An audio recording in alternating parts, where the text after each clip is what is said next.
Boxtrolls on 4K Ultra HD Blu-ray. We're going to do a review of this thing and show you some parts that I like. So I compared these two, and the 4K is definitely an upgrade in clarity, and the sound is a lot more big and powerful, and the colors are deeper. I feel like there's a little bit of digital noise on the Blu-ray maybe, but this is a subjective thing. I didn't do any scientific testing. This is just to my eyes. The 4K looks a lot better, but I would say that it's not as big of an improvement as like the Kubo and the Two Strings. Also, I don't like this movie as much as Kubo and the Two Strings, but the 4K is definitely an upgrade. But I don't think it's like as like wow factor as the Kubo 4K upgrade. This movie has a pretty amazing opening line. Listen to this. The unspeakable has happened. We must speak of it immediately. So this movie has a lot of that kind of humor, just like really on the nose, punny humor. So I was laughing throughout. So I saw this movie in theaters, and I can't remember if I saw it on Blu-ray or if I just bought it and never watched it. But I did watch the 4K, and I feel like I like it more every time I watch it. It's still definitely not my favorite Laika movie. I've seen all of them except for The Missing Link, so I still need to see that. Ultimately, this movie, Boxtrolls, is about change. It's about how a person can change who they are for the better or for the worse. So we have the power to change who we are. And if you really, really want something and go after it, even if it's wrong for you, you may get it, and that may be bad.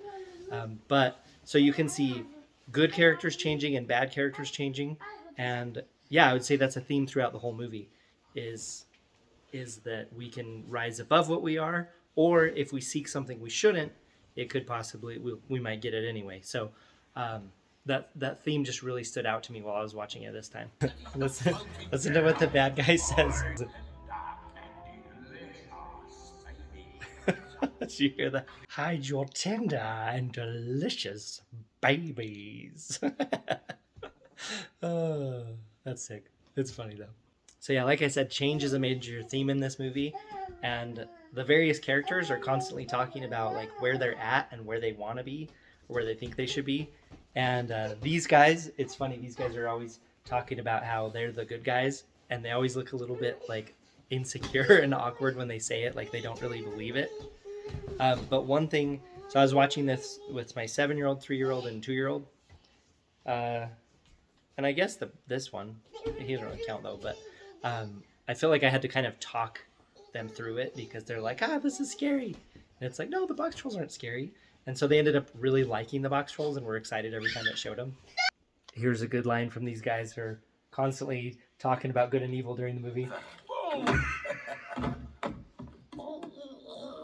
You really think these Boxtrolls understand the duality of good and evil? They must, right? Why else would they hide from us? We are the good fellas.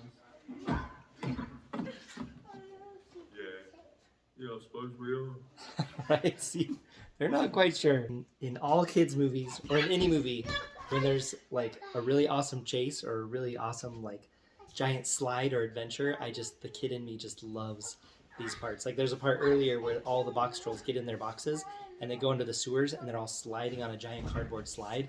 I'm just like, yes, I love that. Or like on Hook at Neverland, all the little like rides at Neverland and just all that kind of stuff in movies I just love. And this part is so epic when they jump off of this thing. Because look at that. And they start sliding on the roofs and stuff.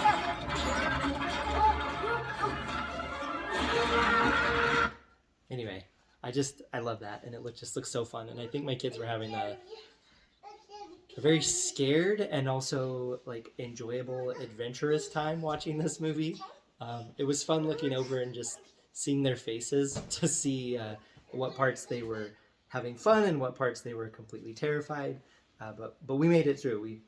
We talked them through it, and there's definitely some things that came up that they had questions about. So this isn't a spoiler because you're gonna know it immediately when you see it, like my 7-year-old did. This guy has the biggest crush on Miss Frou Frou, which is actually the snatchy bad guy. But every time it shows him like thirsting over her slash it slash he, um, his face is like that. And that's his wife's face. She always looks so mad. Anyway, so when it showed this part here, this guy. So my 7-year-old on this part, like immediately when it showed her, or I guess him dressed up like her, he just goes, "That's a boy pretending to be a girl, huh?" And I said, "Yep." And it was like, good eye. One thing I love about the stop animation style of Laika and stop animation in general is that every single one of these tiny little props in this city were all built by hand. This is by far my favorite part and my favorite quote in the entire movie. Listen to what she says. So there's a legend that the Boxtrolls eat people. Pretty much started by the trapper guy so that he could capture them all, so that he could earn his white hat and go to the cheese tasting room. That's what the bad guy's motivation is. So he tells everyone that they eat people.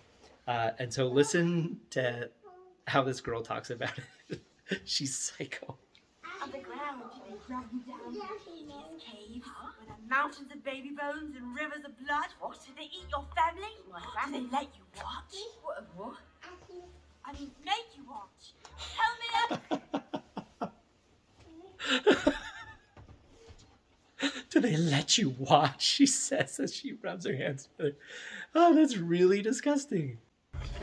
Okay, this might be my second favorite line in the movie. Going to eat me? Just get it over with. I'm sure I'm delicious. I think that kind man was your father. What's the father? So a lot of these movies have themes on parenting and what a good parent should be. Listen to what she says. Loves you. Oh, like fish. Yes.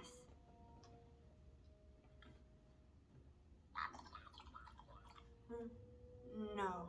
They're supposed to be like that man in the story. Someone who's dependent on you. They always listen, never get angry. They guide you when you don't know what to do. They're there when it's dark and you're scared. So she goes on explaining what a good father is, and while she was doing that, I just kept getting smaller and smaller in my seat because I'm like, I suck. But she talks about how a father always listens and he'll guide you when you need guidance. And it just seems like these Laika movies frequently, like I said, they have themes of like parenting and kids' relationships with their parents and parents taking care of their kids. Nothing like kids' movies to let you know you're a crappy father. But it's cute in the story to watch this girl talk about what a father should be, while at the same time, you know, she's struggling with her relationship with her father, and this kid doesn't have a relationship with his father and was kind of raised by a box troll. So it's cute watching them talk about it, but it also just makes me feel like I got room to improve. This might be my third favorite line. Watch what he does and what she says to him. Stop! Don't scratch there in public. That's why they're called private. Yeah, this movie's for kids.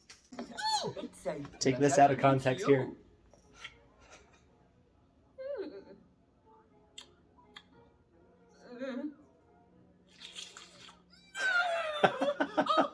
So gross. What's right? Like this. 1, 2. This is one of the parts that I looked over at my 3-year-old and she had a big smile on her face. This dance scene. So Just make a box. it wasn't all terrifying for them. This part's funny. The main bad guy has this big machine that he shows up in and tells everyone their streets are safe. And then the very next thing that happens after saying that is the foot from this thing comes down and just smashes the cobblestones in the street. So as he's telling them their streets are safe and walking through the streets, he's literally destroying the streets. So there's a lot of like that subtle punny humor in this that I really like. So there's going to be a little bit of spoilers here. Okay, just a second. There's going to be a little bit of spoilers, so if you want to just be done, I'll let you know when to be done. So overall, this movie is about change, like I said. So people changing for the better, becoming brave and not afraid anymore, becoming a human after being basically a box troll. And then villains having various character arcs as well in one way or the other. So the whole movie, that's like the theme, and also like to not suck as a parent. Okay, so overall, Great upgrade over the Blu-ray. Not like absolutely mind-blowingly essential like the Kubo one was, but a good movie that scared my kids, but also they love it and they love the Boxtrolls. So great upgrade. I'm happy I got it. The Steelbook. The Steelbook is incredible. And look at that thing. Hopefully they do one of these for the missing link. Okay, now I'm going to do a spoiler. So if you don't want a spoiler, skip. Okay. So the very end scene where the guy eats too much cheese. Oh, I love this part so much. We're going to watch it in slow motion. Here we go. Eat! The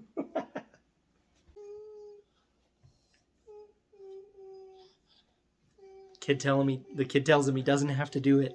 He's got his white hat. He doesn't have to do it. And this guy, he's just so determined to fit into the white hat cheese tasting room, even though he can't even tolerate cheese, that he's willing to destroy himself. So, I love this part so much. Okay, here he goes. I have made me, boy.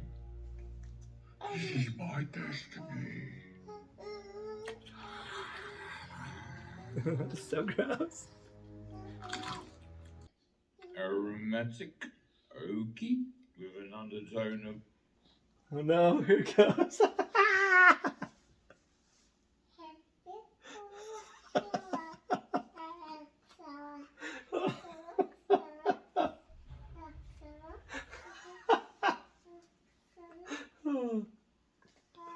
Oaky, with an undertone of a mother.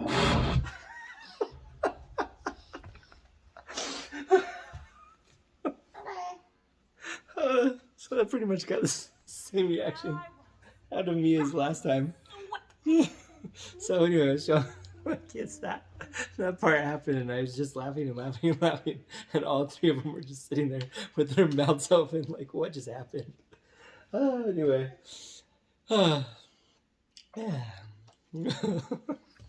Okay, great movie. Thanks for watching. Let me know what you think of Boxtrolls and all of its themes and gross parts and character arcs. So, thanks. Bye.